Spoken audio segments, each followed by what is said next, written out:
lugar para trabajar? El campo andaluz. Infortunadamente no para trabajar en el campo andaluz, porque entonces sería campesino y es una vocación preciosa, pero rodeado del campo andaluz.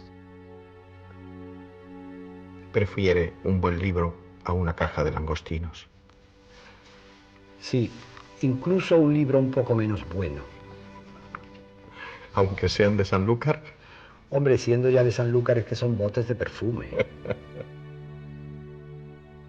¿Sabe usted lo que es el pan duro?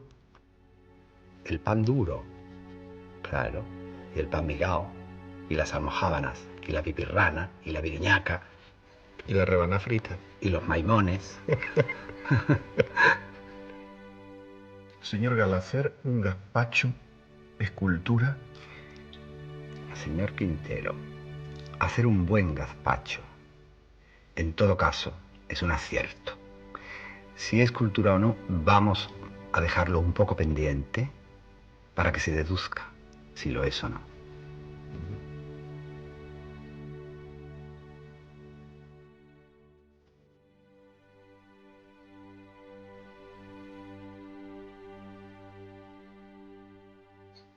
¿Quién tendrá la culpa de ese malentendido entre la cultura y el pueblo? ¿Por qué cuando se escucha la palabra cultura se produce una estampida y yo me temo que nos quedemos solos esta noche? Pero tenemos que remediar eso. Yo creo que debemos convencer a nuestros semejantes que nos oyen de que esa desbandada no puede producirse, que esperen un poquito. Vamos a intentar sustituir ese malentendido por un bien entendido. Hay muchas mujeres y hombres cultos escuchándonos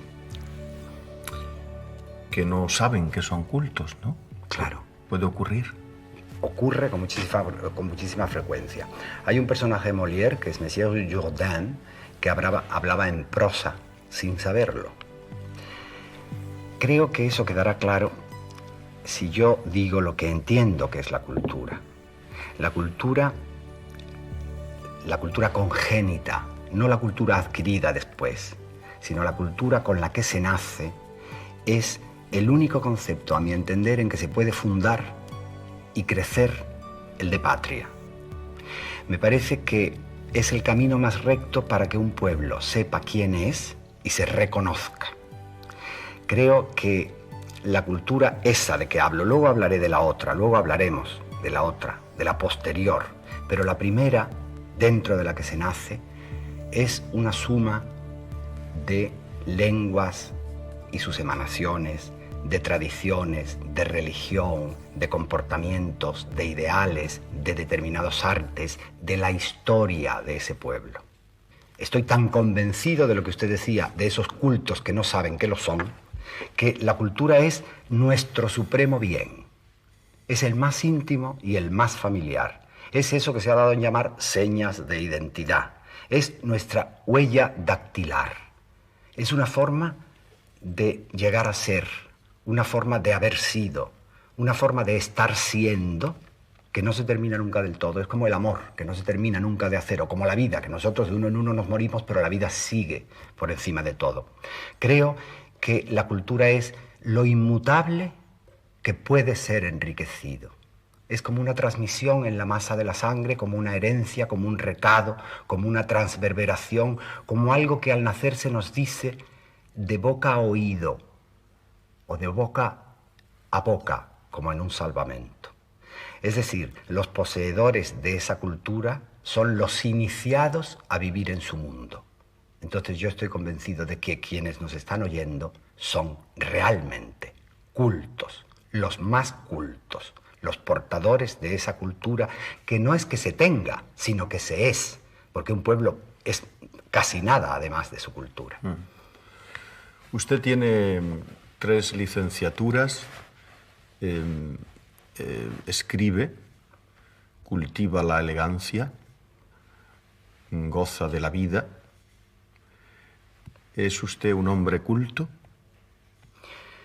Creo que soy culto como los cultos que nos están viendo y que además tengo a lo mejor algún dato más o alguna información más por haber viajado o por haber estudiado un poco más. Pero yo le aseguro que si mi cultura, la onda a la que me refiero, es distinta de la de un campesino andaluz, pongo por caso, yo soy el equivocado. ¿Se puede ser culto, pero no sabio? Claro, de hecho hay muchos cultos que no son sabios. Hay un pueblo absolutamente culto que es sencillamente analfabeto. Se puede ser culto y analfabeto. ¿Qué sabe el hombre que más sabe? Bueno, podría decirle que el que más sabe, sabe que no sabe nada, pero me parece que no es así. El hombre que más sabe, el más sabio, supongo que sabe lo que sabe su pueblo, que sabe lo que desea su pueblo, que coincide en las aspiraciones y en los ideales con su pueblo. Ese me parece el más sabio de todo, el que ha hecho la digestión de la gran sabiduría de su pueblo. Lo que usted dice, ¿lo siente o lo ha aprendido? Yo no he aprendido sino aquello que siento. Me parece que el corazón del hombre es quizá, empleando el término corazón como normalmente lo empleamos, es lo que funde la inteligencia con esa dosis de animalidad que yo tanto quiero. Entonces creo que no se puede aprender nada si no es a través del corazón, si no es a través del sentimiento. Lo demás se aprende en frío y entonces, como no somos un frigorífico, se nos pudre. Empezamos hablando de la estampida, porque temíamos el aburrimiento. ¿La cultura es aburrida? La cultura es la vida, una forma de vida, una actitud ante la vida, ante los problemas y las trascendencias de la vida, de la alegría, de la pena, de la muerte y del gozo. Es una forma que tiene un pueblo determinado de considerar esos grandes problemas. Yo no creo que pueda ser aburrida. Lo que sucede es que se ha olvidado de dos cosas fundamentales. La cultura, primero, es viva. Tiene que ser viva, igual que una lengua, que se habla o desaparece, porque nada muerto se arriesga. Y luego es una obra en común. Es algo que se hereda y que se tiene que transmitir como un patrimonio colectivo. Es decir, yo creo que la forma en que la cultura se apodera de nosotros, la forma en que nos inviste, es por las vías respiratorias y por las vías lácteas. Es decir, respirando y mamando, pasando por una calle determinada, por un paisaje determinado, por un clima, por unas huellas, por unas ruinas, por unos monumentos. No puede ser una cultura nórdica igual que una cultura sureña, ni siquiera de una ciudad a otra. Hay variaciones de cultura, hay matices de cultura. Y luego, y esto es algo que probablemente usted dirá que insisto demasiado, la cultura es algo que crece de abajo arriba. La última rama de un árbol no es más que un extremo de la raíz. Un árbol viejo siempre empieza a morirse por la copa. Todo viene de abajo arriba, hasta la lluvia, que parece que cae, tiene que subir primero. Y luego crece de dentro afuera. Y es absolutamente espontánea. El pueblo acierta siempre. Cuando actúa como tal comunidad, acierta siempre sencillamente porque la cultura suya es una emanación de su propia vida. Y nadie se suicida. La cultura, yo creo, Quintero, que es lo contrapuesto a las imposiciones. Lo contrapuesto a alguien que quiere transfigurarla, desfigurarla. Y lo contrapuesto a los personalismos. Esta o aquella persona que de alguna manera quiere intervenir para desviar una cultura determinada. Contrario a eso, completamente. ¿Puede ser culto un hombre sin raíces? Puede ser culto, pero no pertenecerá de verdad a una tierra determinada. Es como si, ¿qué ejemplo podría ponerle? Como una planta de vivero. Puede que agarre en una tierra, puede que no agarre. El trasplante es siempre dudoso y en todo caso tendrá mucha menos savia porque está un poco improvisando. Hay un ejemplo un poco típico de esto que es un gran admirado por mí, el poeta Rilke. Él era un viajero, él se sentía siempre desazonadamente no perteneciente a ningún pueblo y se nota en su obra. Él está opinando como desde arriba. No tiene esas hondas raíces del que pertenece de verdad a una cultura y está bebiendo, imponiéndose, nutriéndose de una cultura anterior, larga, secular, como nosotros. Está claro que la cultura ayuda a vivir, ¿no? La cultura, claro que ayuda a vivir, ayuda a enriquecer la vida, ayuda a ver más lejos, ayuda a ver más claro. Yo siempre pienso que a los pueblos siempre intenta definírseles por su sistema de hacienda, de industrias, de comercio, por su especialización laboral. Todo eso me parece bien, pero sin embargo, eso de alguna forma es impuesto, de alguna forma viene dirigido desde arriba. El pueblo, creo, cada pueblo, al que lo define mejor, es lo que él sueña, lo que él crea, como él se divierte. Porque yo creo que dentro del hombre es más importante la emoción, más significativa, más representativa, la emoción que la voluntad o que el razonamiento. Entonces, la emoción también tiene un orden y una jerarquía, y ahí es donde se mete la cultura. La emoción de un pueblo, sus aspiraciones, sus ensueños, sus leyendas, todo eso forma parte de la cultura, es la cultura y es el pueblo. ¿Y hay una cultura de pueblo y una cultura de ciudad? Hay una cultura urbana, urbanícola, horrenda palabra, y hay una cultura de pueblo. Y son un poco diferentes. Incluso algunas ciudades tienen culturas un poco diferentes. Le voy a poner un ejemplo, porque hay una especie de predestinación en esto. Dos ciudades tan próximas como Córdoba y Sevilla. Lo cordobés es lo cordobés desde antes de Séneca. Se dice Séneca era extraordinariamente cordobés por estoico y estoico por cordobés. Sevilla era Sevilla y los sevillanos, mucho antes de Al-Mutamiz. ¿Qué sucede? ¿Por qué se imprime ese sello en los pertenecientes a unas geografías tan próximas y siguen siendo realmente diferentes los cordobeses de los sevillanos? Averroes dice en un momento determinado, si un músico muere en Córdoba, sus instrumentos siempre se llevan a venderse a Sevilla. Si un sabio muere en Sevilla, su biblioteca siempre se trae a venderse a Córdoba. Son dos manifestaciones, son dos posiciones no opuestas, pero sí distintas ante la cultura y la manifestación de lo popular. Y sigue manteniéndose así. Pero, ¿existe lo andaluz? Existe lo andaluz. Existe lo andaluz. Quizá esta mesa a mí me obsesiona. Pero yo diría que lo andaluz es esta mesa. Caben, por supuesto, peculiaridades. Caben distintos matices, desde el idioma, que es muy distinto a la pronunciación de uno y otro lugar, hasta no se sabe qué concepto histórico o qué concepto de la diversión. Hay variedades, afortunadamente. La diversidad siempre nos enriquece. Pero lo andaluz sería la mesa que sostiene todas las variedades sobre ella. ¿Usted en qué nota que es andaluz? Yo tengo un síntoma físico casi. Yo vengo en coche, me pueden poner una venda delante de los ojos y al entrar en la provincia de Jaén, a la que yo llamo Llano Aceli, la puerta del cielo, porque el cielo está allá detrás, yo siento el tirón. Lo siento físicamente. Sé que ya estoy en Andalucía, que ya estoy en casa amiga, que puedo comer el pan y la aceituna y el bien me sabe y el boquerón. ¿Su cabeza es romana y su corazón es árabe? Quizás sí, y tendré algo de judío también. Eso es bueno.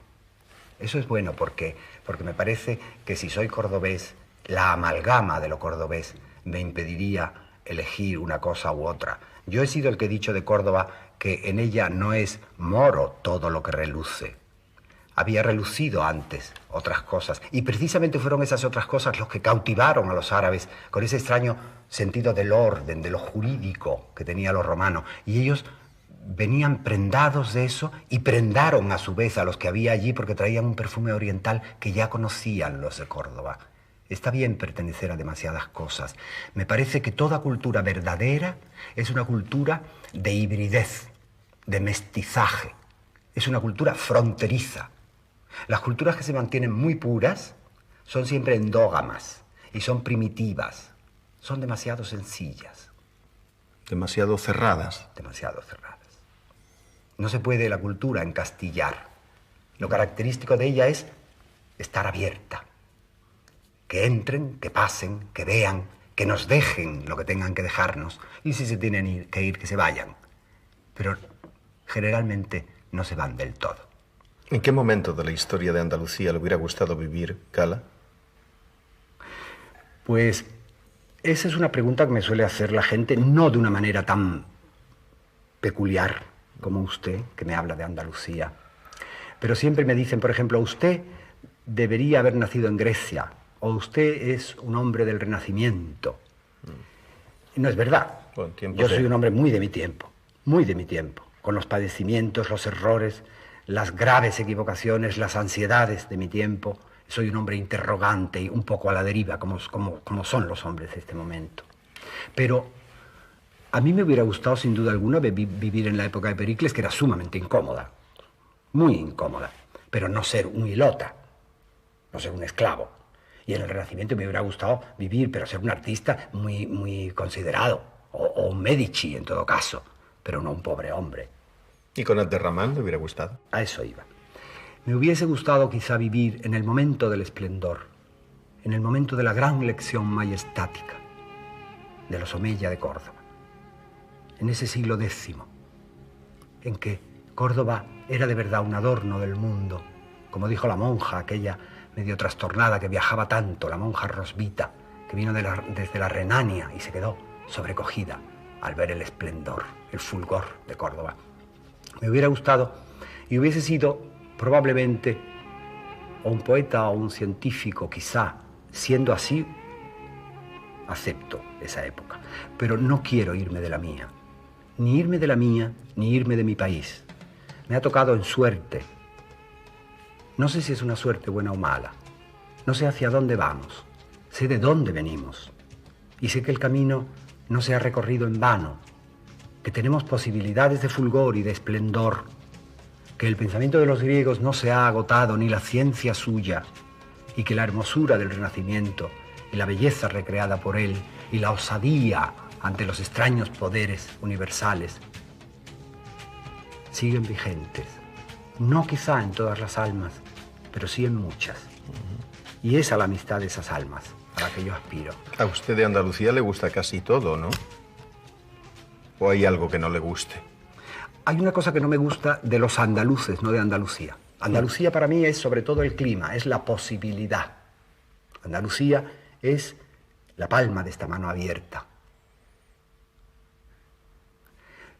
Hay el desdén histórico. Eso no me gusta. No me gusta ese desdén. Yo comprendo que es difícil cuando un pueblo ha progresado tanto que cuando los demás no se habían movido ya estaba en la cima del progreso. Habla usted de la Córdoba del X, fíjese usted. O el siglo de oro en Sevilla. Era más esplendoroso aquello, aquí había mucho más trinconeo. Si verdaderamente la carretera que conducía desde Córdoba a Medina Zahara la pavimentó Abderramán con polvo de oro, nardo y canela para que ni los esclavos que llevaban la litera de Azahara tuviesen que pisar la tierra. ¿Cómo se le puede hablar a una ciudad así de autopistas? Lo que ocurre es que si en Andalucía le damos tiempo al tiempo, no vamos a ser puntuales en el 92. Bueno, pero puede ser, tampoco sucedería nada terrible. No, el 92 es una cosa que se ha señalado, se ha dicho es el 92. Pero bueno, ¿y qué hacemos con ese 92? No, en el fondo el andaluz quizá sucede que confía en las cosas, que confía en el acaecer, que confía en el azar. Pertenece él a una naturaleza favorable, a una naturaleza amiga, complaciente, con buen clima, con buen tiempo. Entonces no tiene por qué apresurarse. Él sabe que algo se organizará y que probablemente sucederá lo mejor. Hay una seguirilla, cada vez que yo pienso que me tengo que morir, tiendo una manta en el suelo y me harto de dormir. Porque ante las grandes peripecias, el andaluz siempre dice, estaría de Dios.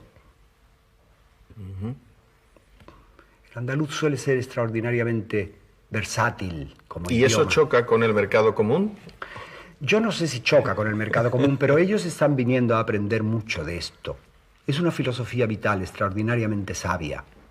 Lo mismo que se nos ha dado la razón en los comistrajos que nosotros hacíamos, en esos pescaditos fritos que inventaron ya los fenicios, que no era ningún mal invento. Y se nos ha dado la razón en el aceite de oliva, y se nos ha dado la razón en tantas cosas de régimen dietético. Se nos acabará dando la razón en la tremenda lección filosófica de la indolencia. A mí no me importa llamarla pereza, pero bueno, llamémosla indolencia. Los países tradicionalmente laboriosos, urgidos por el tiempo, están viniendo aquí a aprender una lección que consiste en rebajar el techo de las necesidades con tal de rebajar las fatigas que cuesta satisfacerlas. Eso como norma de vida es absolutamente ejemplar. Claro, pueblo muy viejo y muy sabio, ¿no? Naturalmente, pero no por viejo. No por viejo. Yo creo de verdad, insisto, en que hay viejos que no han aprendido nada, que han llegado a la vejez sin estar enriquecidos para vivir de esa riqueza. Entonces, es un pueblo sabio porque ha hecho la digestión de todo lo que le han echado. Y fíjese usted que al pueblo andaluz se le han echado con frecuencia grandes piedras, pero las ha digerido, ha aprendido de todos sus visitadores, que han sido muchísimos, de todas sus contradicciones, de todas las filosofías. Siempre han venido aquí desde los rincones más lejanos del universo y luego, una vez sedimentada esa cultura, se ha ido otra vez a los rincones más dispares y más lejanos del universo. ¿Quiénes dejaron más arte, más cultura en Andalucía? Bueno, la Bética, cuando los romanos la llamaron la Bética, ya era culta. Era la más culta de toda esa zona goda. Pero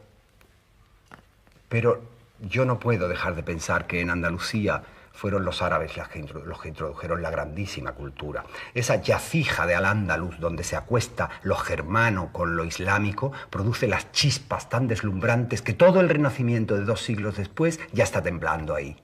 Santo Tomás no hubiera sabido nada de Aristóteles si no lo hubiera verdaderamente traducido a Averroes. El Dante dice de Averroes, el que hizo el gran comentario.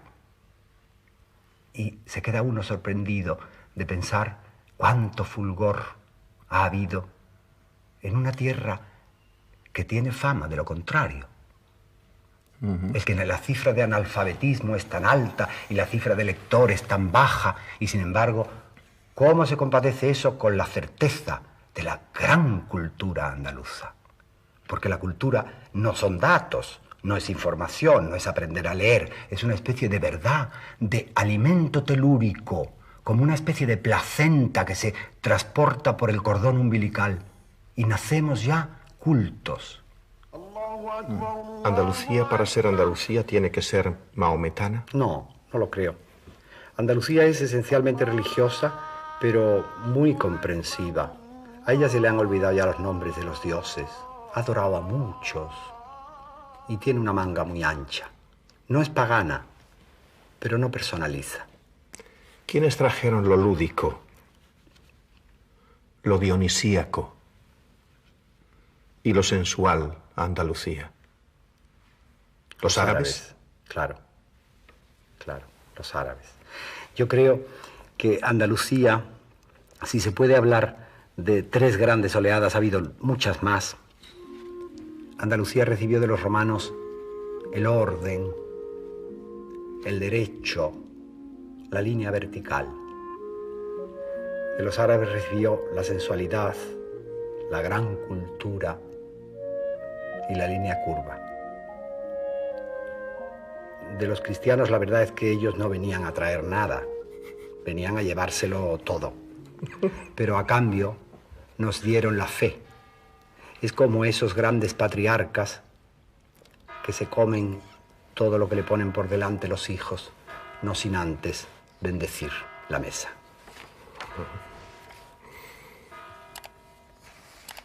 Deme el nombre de 10 andaluces. Grandes. Es el embarazo de la elección, que dicen los franceses. Pero como quiero que sean de verdad conocidos, diré Séneca Adriano, Averroes, Maimónides, Góngora, aportaciones cordobesas, Velázquez y Murillo y Picasso, Sevilla y Málaga, Nebrija, que quizás sea poco conocido, pero que fue el primero que escribió una gramática del castellano, y Falla. Ningún guerrero, ningún político. Los hay muy buenos. Y ni un santo. ¿Y qué hacemos? ¿Qué hacemos? A San Juan de Dios, por ejemplo, que me parece un santo apasionante, no le habría gustado, supongo, nada que lo mencionara. 3 guerreros. Almanzor, el gran capitán. Y un guerrero que supo retirarse para que no sufriesen los suyos, para que todo quedara igual que estaba, pero sin él, que se fue de puntillas y cerrando la puerta sin hacer ruido. Un guerrero muy mal considerado, Boabdil.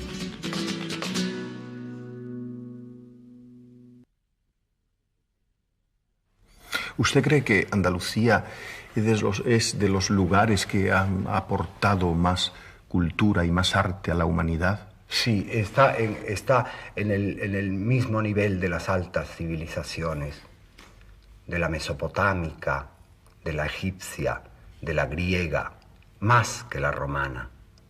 A mí me gusta pronunciar la palabra andaluz con una cierta coma entre las 2 primeras sílabas y la última.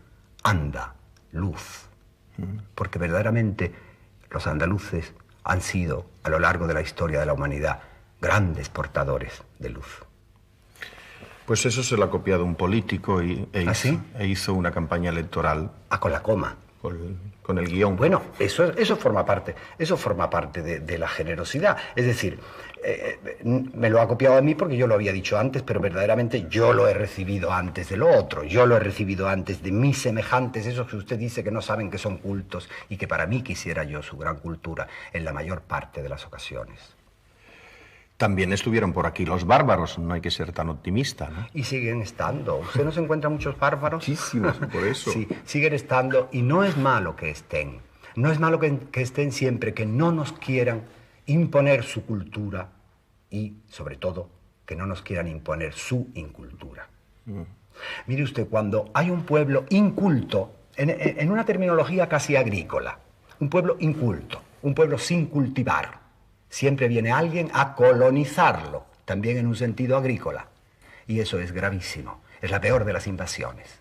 Los romanos sabían muy bien que la mejor vía de penetración para conquistar a un pueblo era meterles la cultura por delante. Se dice, ellos adoraban a los dioses de los conquistados, llevaban sus dioses. Naturalmente, la religión y la cultura han sido siempre 2 eficaces caminos de penetración. En este momento la música lo es, usted sabe, la forma de vestir lo es. Y helas, verdaderamente sabemos de dónde viene el peligro de invasión. Y luego hay culturas pacíficas y culturas bélicas. El norte español se le quedó un poco el tic del belicismo en los 8 siglos de Reconquista. Y toda esta actitud un poco, me duele la palabra, pero debo decirla, cainita española, esta afición a las guerras civiles que han ensangrentado los hermosísimos paisajes de la piel de toro, se debe un poco a esa tendencia bélica de la cultura del norte. El sur no era buen luchador. Hay un verso, no lo digo en desdoro, sino ponderativamente, de Pedro Salinas que dice, ay Sevilla, Sevilla, guerrera mala. Y el manuscrito carmesí se refiere intensamente a cómo Almanzor tuvo que organizar un ejército de profesionales porque los andaluces verdaderamente no eran muy buenos luchadores. Ellos amaban con vehemencia la vida. Ellos no amaban con vehemencia la guerra. No eran conquistadores. Difícil entonces entenderse con los bárbaros del norte, ¿no? Es muy difícil, salvo que el andaluz tiene una cierta vocación de conquistado. Y eso les da en el palo del gusto a los bárbaros del norte. Es decir, que nos gusta que nos conquisten. Somos los grandes conquistados. Nuestra manera de conquistar ha sido siempre esa. Aparentemente, Andalucía se entrega al primero que llega con armas y bagajes. Pues bien, es mentira. Lo único que Andalucía entrega son las armas y los bagajes. Ella se queda siendo exactamente igual que era antes y por tanto es la conquistadora de sus conquistadores. Es esa alusión a la cultura del abanico que decía Ortega, la china y la andaluza. Con un abanico tiene suficiente.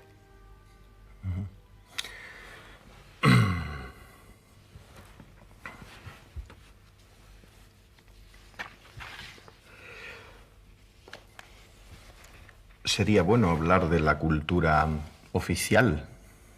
Bueno, ¿usted cree? No.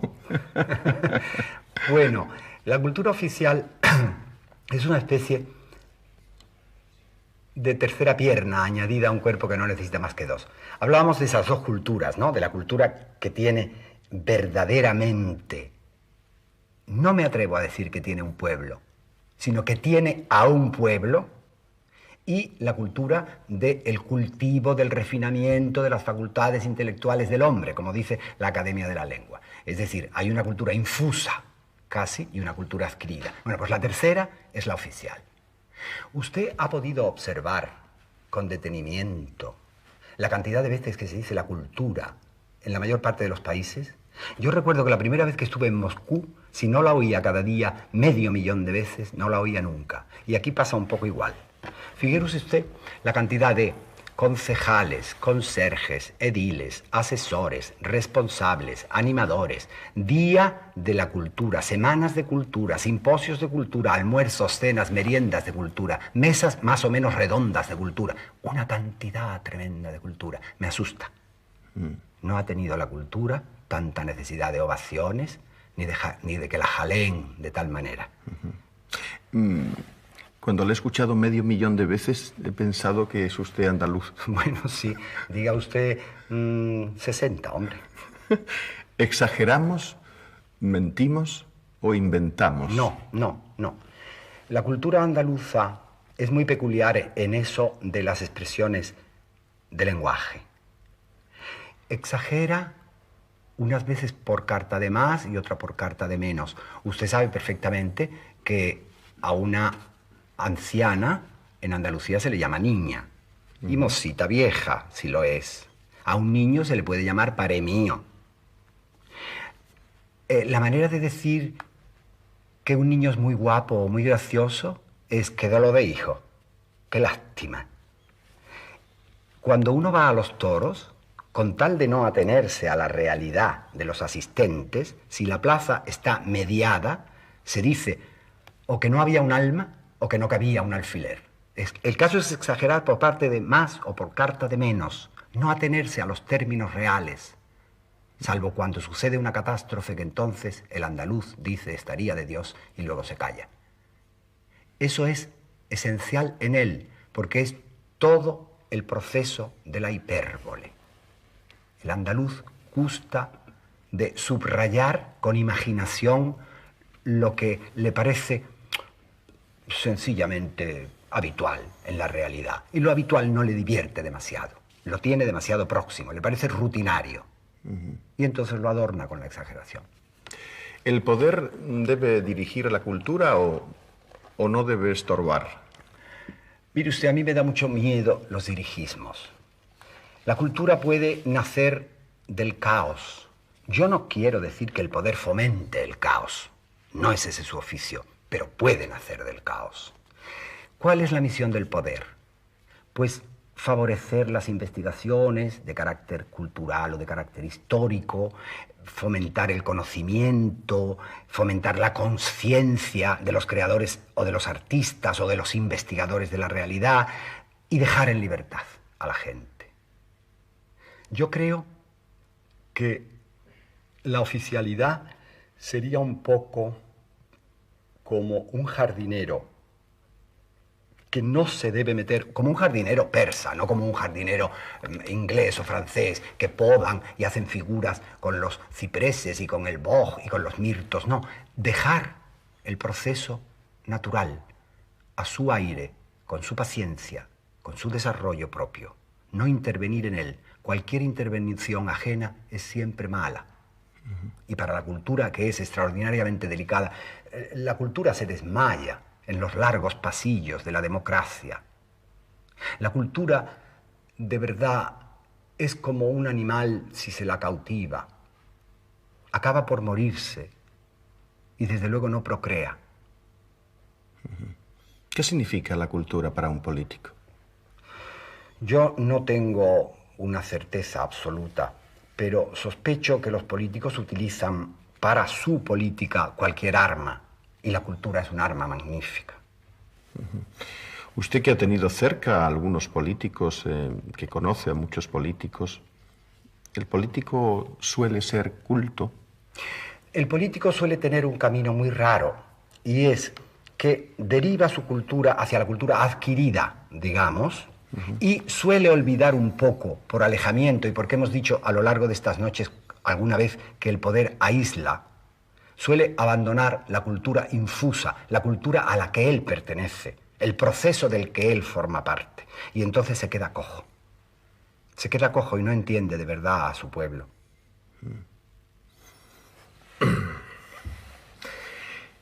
¿En qué ha cambiado España culturalmente desde la dictadura, Gala?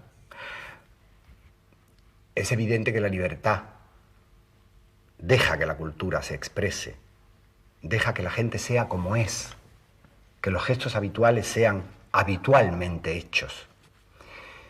A mí me hubiera gustado quizá que se hablase un poco menos de la cultura y que se hiciese un poco más por la cultura. Comprendo que es difícil, es tan difícil que creo que no debiera haber ni un ministerio de cultura, es ceñirlo demasiado, es como si se hiciese el día 27 de abril, es el día de la cultura. ¿Qué hacemos con un día? La cultura es milenaria, con un día no tiene ni para un aperitivo. El ministerio concreta, mientras que la cultura forma parte de todos los ministerios. Las subvenciones, los premios, siempre corren el riesgo de ser arbitrarios, escasos. ¿Por qué no aplicar todo eso a una cosa esencial? A la formación de las nuevas generaciones. Yo no creo que el teatro necesite subvenciones, a lo mejor lo que necesita es más aficionados al teatro. ¿Cómo se aficiona al teatro? Poniéndolo en la sangre, haciendo que los niños crezcan en él, transformando el teatro o la cultura en general en un hábitat, creando esa necesidad y ese orgullo de la cultura.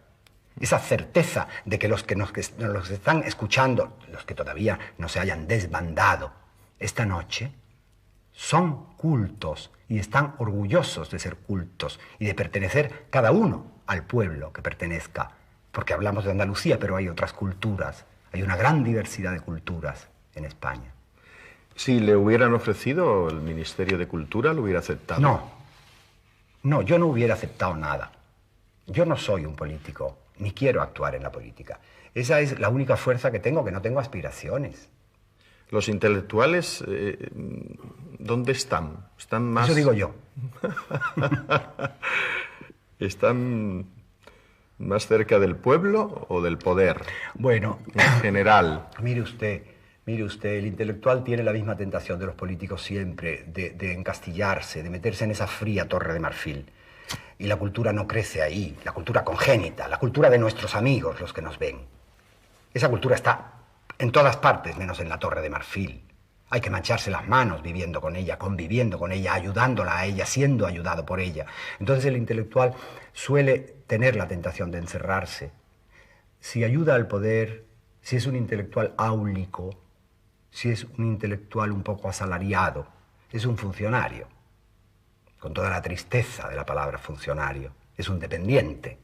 Es, si usted me oprime, que supongo que sí, pues es una moza del partido, en el estricto sentido de la palabra. Ahora, el otro intelectual está siempre más cerca del pueblo, el verdadero, el que yo creo, el que tiene las dos culturas, que es el único útil de verdad para su pueblo, porque refleja al pueblo, se refleja en el pueblo y se produce este vaivén de influencias admirable, al que el pueblo reconoce, el que habla claro, el que se expresa con una naturalidad que el pueblo entiende. Ese está cerca de su pueblo y el pueblo de él. ¿La universidad es el lugar natural de la cultura? De la cultura segunda, quiero decir, de la cultura adquirida. Debería ser. El nombre de universidad es este sentido de la universalidad de los saberes, ese sentido de la confluencia de unos países con otros que se encuentran en la universidad y se multiplican, pero infortunadamente eso ya no es así.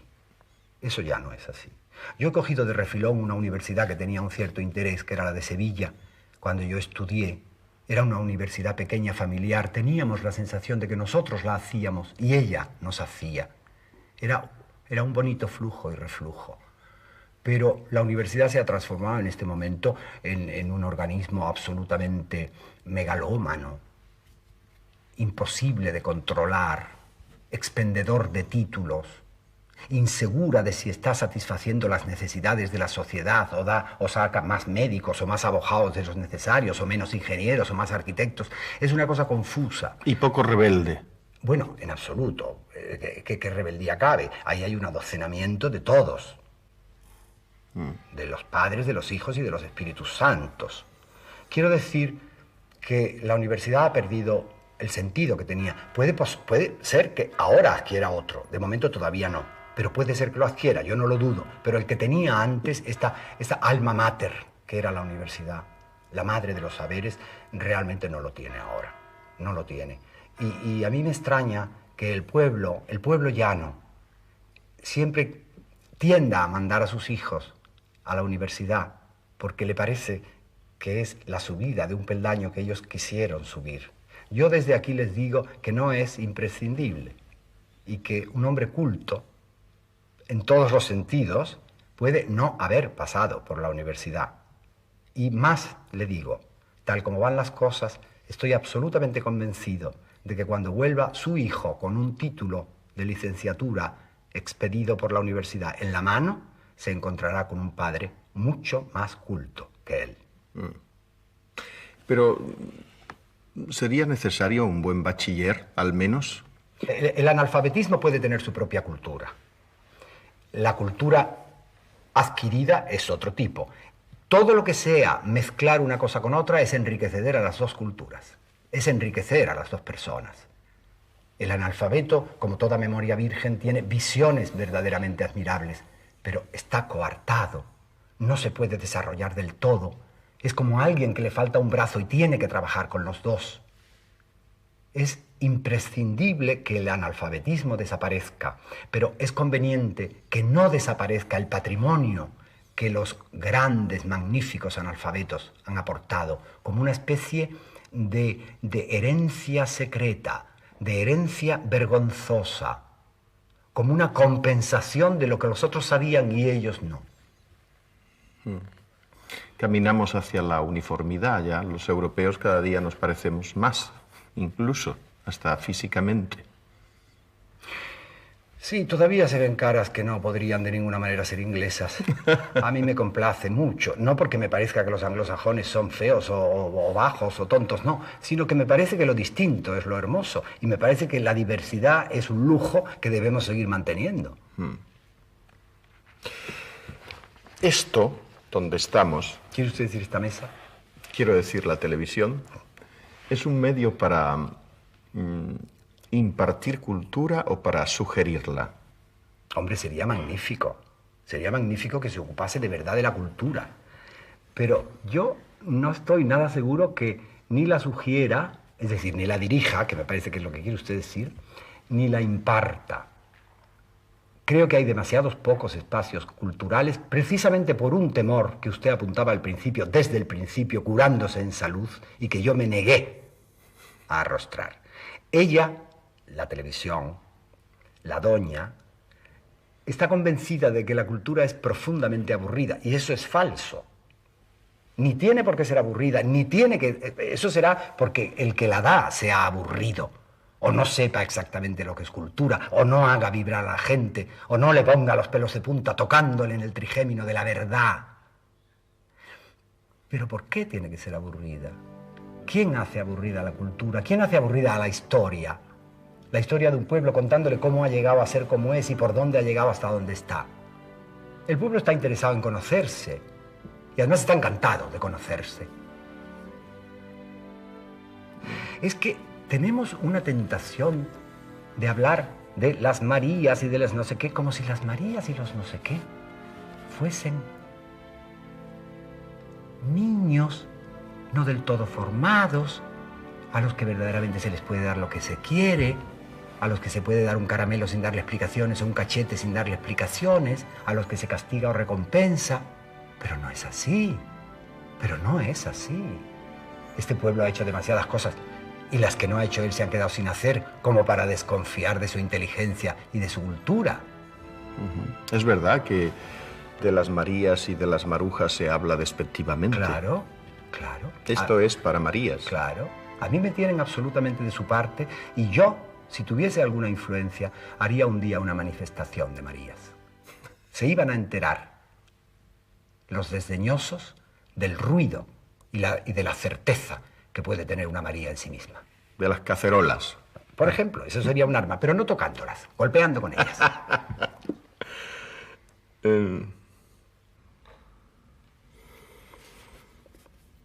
¿Cree usted que de existir la televisión en Grecia, Sócrates, Platón y los filósofos hubieran hablado desde este micrófono?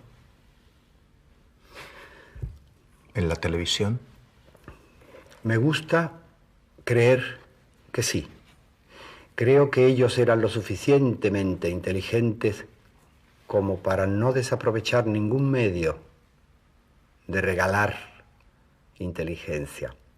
Pero también estoy seguro de que no hubiesen abandonado nunca el convivio, el banquete, la pequeña tertulia, la necesidad de intercambiar personalmente experiencias y sabiduría. ¿Un ciudadano de Grecia era más culto que un ciudadano hoy? Un ciudadano corriente. No lo sé. Mire usted, hay una diferencia que hacer entre la información y la formación. Los ciudadanos de ahora estamos todos muy bien informados, tanto que casi no nos sorprende nada, lo cual es malísimo. Una vida sin sorpresas es bien triste. Pero estamos formados, somos de verdad humanos, somos de verdad humanistas, que es lo que de alguna manera nos lleva por el camino de la humanidad y nos hace avanzar por ese camino. De eso ya no estoy tan seguro. Un ciudadano pensante griego era sin duda alguna más culto que un ciudadano al que le dan un poco todo pensado en este momento. No olvide usted que vivimos una época ligera. Leve. Una época light, si me permite la expresión. Una época trivial. Sí. Todo lo que verdaderamente, como el tiempo, nos mata pero nos da de vivir. El alcohol, el tabaco, el amor. Son aliados que de repente acaban por matarnos, pero nos dan más vida. Bueno, pues todo eso es light. El tabaco es light, el amor bastante light, el alcohol light. Y de verdad, pertenecer a un mundo en que el Reader Digest, es decir, esa especie de materia semicomida, que se nos da ya troceada, partida y digerida, significa algo de cultura, me entristece. Gala, ¿la cultura es un deber o es un derecho? Mire usted, la cultura, tal como una especie de orden establecido, al que usted no deja de aludir por otra parte, y me parece muy bien, respecto de ese orden establecido, la cultura ha llegado a ser antisocial, ha llegado a ser un poco antigregaria, una especie de sublevación en la intimidad contra ese orden impuesto. Entonces, de repente, el orden establecido puede utilizar medios como la televisión para difundir una cultura semidigerida, una masificación de la música, una masificación de la literatura, una masificación de la cultura. No sé qué es peor, ¿eh? No sé qué es peor. Casi es preferible que se esté quieto a que se pase, porque eso es dirigismo. Entonces la cultura deja de ser un consuelo, deja de ser una potenciadora de lo individual para transformarse en un instrumento social, en un estímulo del trabajo, en un eslogan comercial. Y eso me parece terrible. Eso me parece gravísimo, porque la cultura deja de ser un patrimonio del yo para pasarse al enemigo, para ponerse a disposición del orden que intenta implantarse a pesar de la verdadera cultura. Contestando a su pregunta, no solo es un derecho, es una definición. No es que se tenga derecho, es que es nosotros. Formamos parte de ella, es nuestra, nosotros somos suyos.